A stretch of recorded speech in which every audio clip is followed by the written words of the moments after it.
How's it going, everybody? My name is Colt Cherry, and today is a pretty big day for us. We got our engine out of the car, and we're going to be pulling this thing apart, getting it cleaned up, and making sure it's good to go back together. So as you can see, I've got it pretty well prepped for this video. I've got the intake off all over there, and I still have a few more things I got to get off here, like the OMP.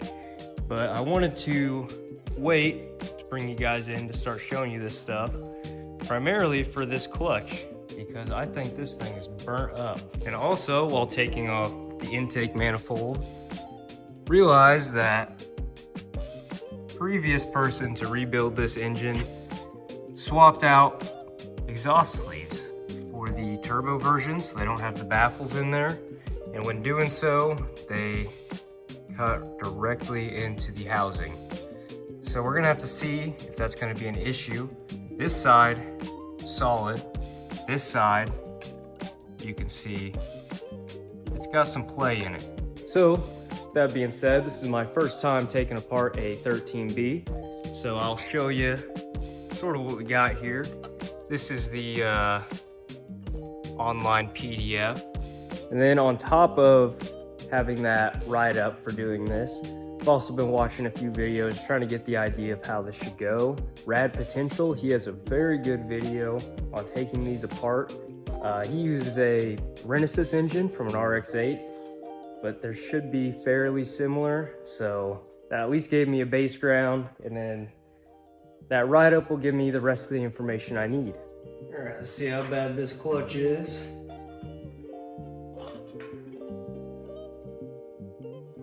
No, ain't as bad as I thought it'd be. It's a little tore up. Definitely got pretty low. Surprised there's really any pad left, honestly. Take a look at the flywheel here. Let's see, it's a little beat up. You can definitely catch some of these with your finger. Not ideal. And that's probably a big part of the reason my clutch was slipping too. It's a good thing this is getting replaced. So now that we have the clutch off, the last thing we really need to take off before we fully crack into this is the water pump. All right, guys. Now we got the water pump off. And this is actually not going back on the car. It'll be the last time you ever see this thing. All right, so we got the oil pan off. And it looks pretty clean in here. There's one tiny metal little ball in here, which I think is probably just part of the casting or something. Stayed in the oil pan, so that's good. And I'm not seeing any flakes of metal. No flakes in here. So now that we got the oil pan off, our next step is going to be getting the eccentric shaft done with. So we're gonna flip this up. We're gonna be taking the front off, and then going to the rear, getting this flywheel off here, which from what I can tell is gonna be pretty fun.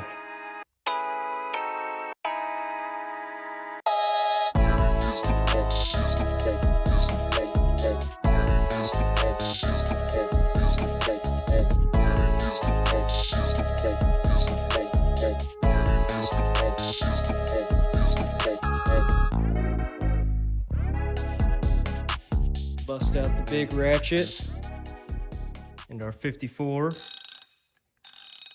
millimeter socket. 2 1/8 will also work for this, which I have, but that's a 1-inch drive, so I had to get this 3/4.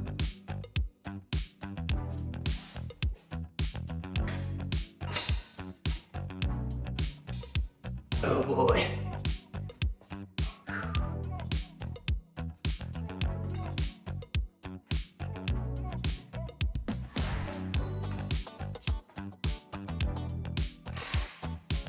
That's so much easier. I would recommend getting an impact for that.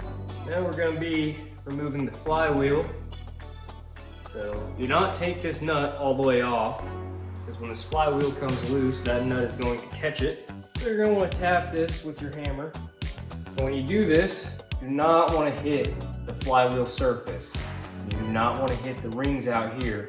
I'm going to be aiming for this block chunk right here or down here, just somewhere that is not clutch surface or ring gear. Should be all right.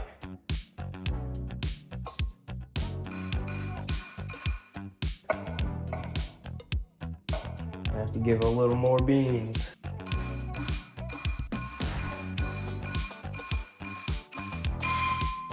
There it goes. Pull this monster nut off.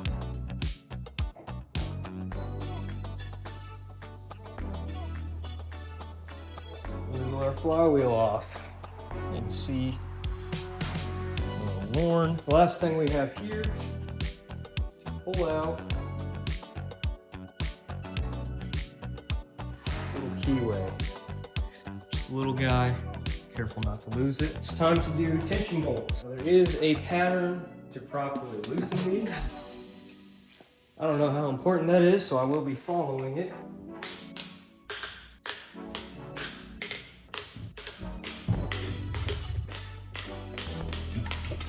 Smelling smells I've never smelt before pulling these out. It's time to finally see what we got going on.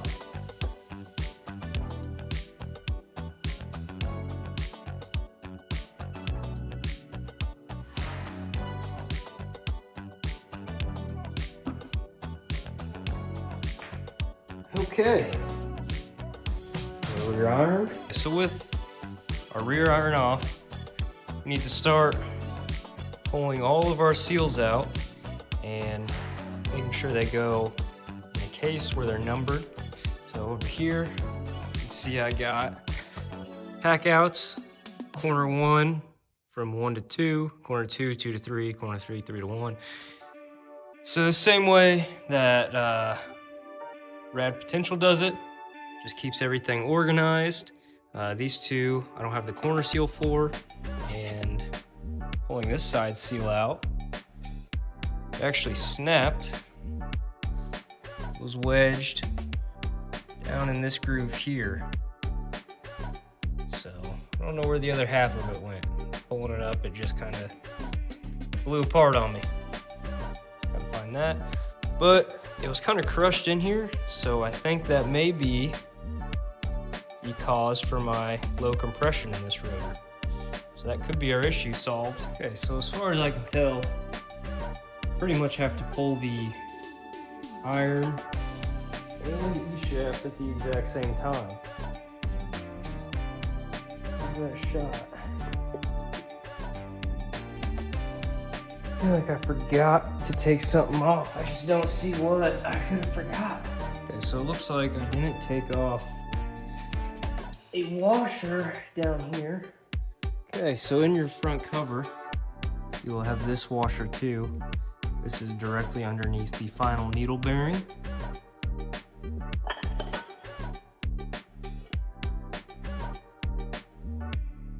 Pull the E-shaft out.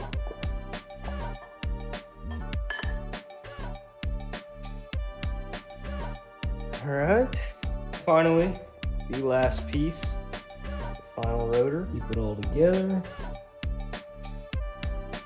Go. Dropped corner seal, the spring. Now I'll go unpack this. Got this rotor unpacked. There's our rear rotor, there's our front rotor. Everything's organized. Now that everything's taken apart, you can see here an entire 13B disassembled. I'm gonna go through and get everything pressure washed. I have this, which I'd highly recommend getting. It's a ultrasonic cleaner. So that should be able to really get in there and clean all the spots that I can't with my hands before we send some of these parts off. Got everything taken apart, stripped down everything off the housings and irons, except for a couple things here, which I'm not too worried about. And given this just an inspection before we clean it up, see our exhaust port down here. Looks like it was given a pretty rough porting job. And looking at one of these pieces here, I'm gonna have to double check that that's in spec, but I think it'll be all right. Everything does feel pretty smooth. It doesn't look smooth, but ain't too bad. The irons are actually very smooth, so I'm very happy with that. Now inside some of these coolant channels, we got like gunk, pretty much feels like sand in there. It's probably just built up rust getting settled in here.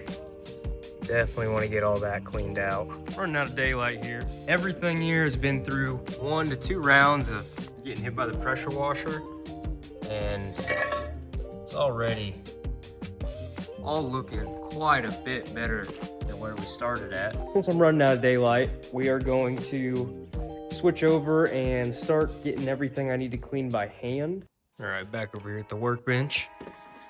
We got a brass wire wheel that we're gonna be using to clean all this up. So we're gonna be hitting just about everything on the outside with that. And then these plates here, we'll get some WD-40, wipe down with the rag. Oh, decided to start with our center iron here, and it's not looking good. That right there is a lip that will catch. I have not tested this with a dial gauge yet, but if I had to guess, that is probably out of spec. My nail's catching on it, which is a real shame because everywhere else it's smooth. So because of that, we might be looking at a new center iron. Guys, you can see we almost got all of the nasty red paint off of this housing. It looks relatively decent. There's a few chips here along the edge, but these do look like they'll still be in spec. So we'll check that whenever we get to that point. I think both of our housings are going to be reusable as long as we can get this issue fixed, which I think we'll be able to. We might just drill these holes out a little bigger and either put a larger roll pin in there or maybe a little Allen bolt. So we got our rear housing pretty well finished up on the hand cleaning side of things. Now we're moving on to our front housing here. This is the housing with the loose exhaust sleeve. You can see I just had a little plug in there. That pin is completely loose. Might be able to just pop that pin out. Got this magnet here. There's one pin. That pin doesn't want to come out. All right, about 10 minutes of struggling later, this pin should be ready to come out. Okay, now finally, that pin is out. This exhaust sleeve can come out. You can see what we're working with. Holes definitely look, oh yeah, that side is even worse. Pretty bored out. So I think what we're gonna have to do is probably drill these holes out a little bigger and make some bigger pins to hold this in place. This side is definitely not promising. You can see that hole has been pretty wallered out. So we'll have to see what we can do there.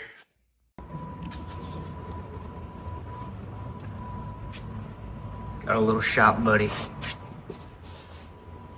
Okay guys, so we got the main irons and housing cleaned up, and so far everything looks really good. I still gotta get this red off here, but I'm gonna take a break from Huffing Chemicals and show you what I've found so far. So both the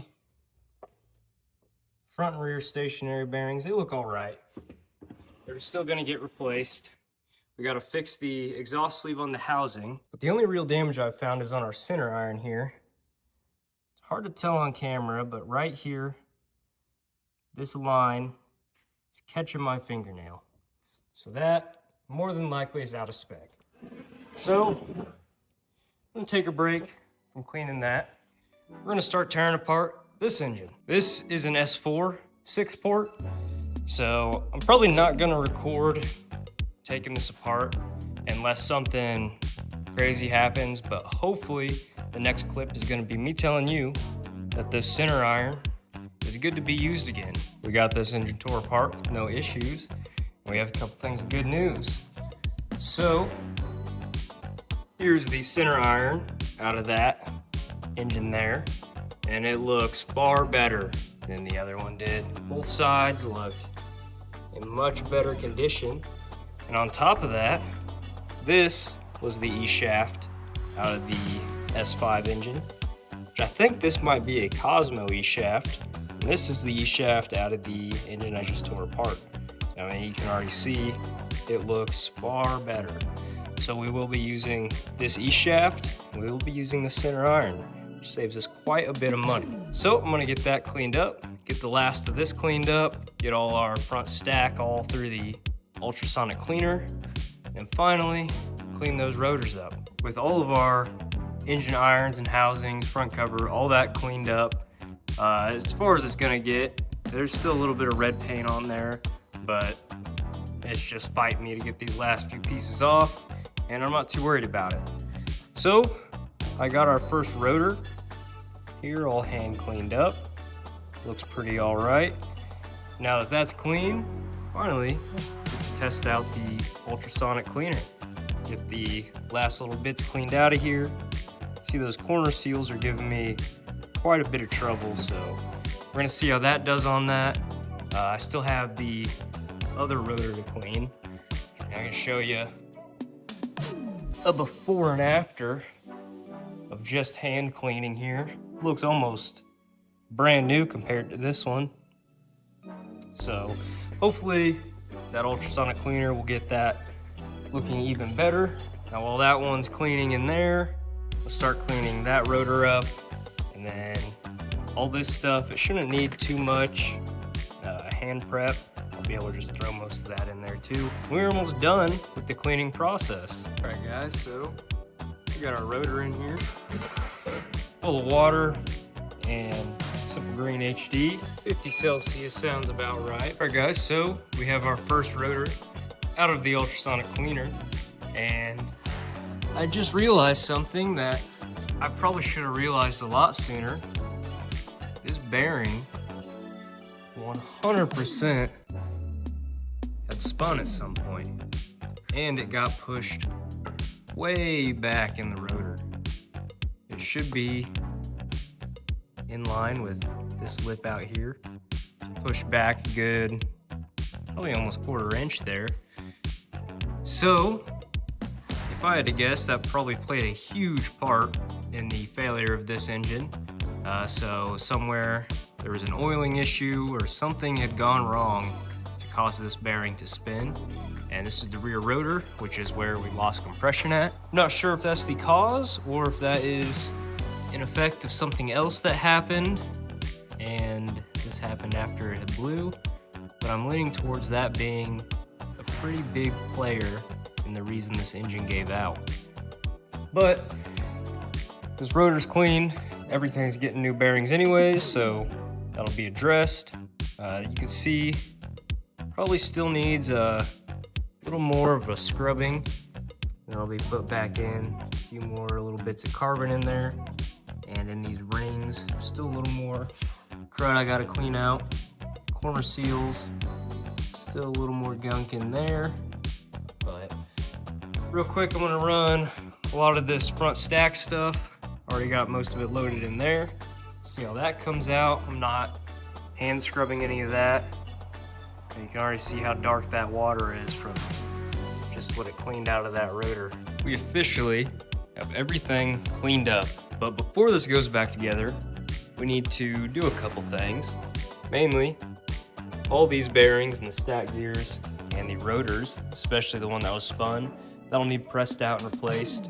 I do not have the tools to do that, so I'll be sending these off to Mazda-Trix to have that done. While we send those to Mazda-Trix, we'll also be sending them a few other pieces of this engine to get a little more work done, which you'll see why in the reassembly video. I'll leave that as a surprise. I'm pretty excited for that. I got a little more to clean, like the oil pan, the intake, which that's just boring stuff. I'm not gonna really show you guys that.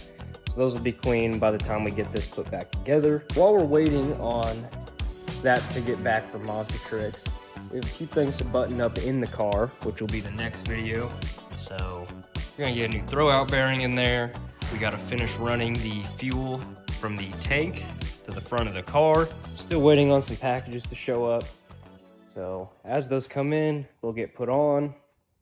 Hopefully by the time we're reassembling this engine, the car will be pretty well ready for us to just drop it in and turn it on. So that is going to be it for this video. Thank you guys for watching, and I'll see you on the next one.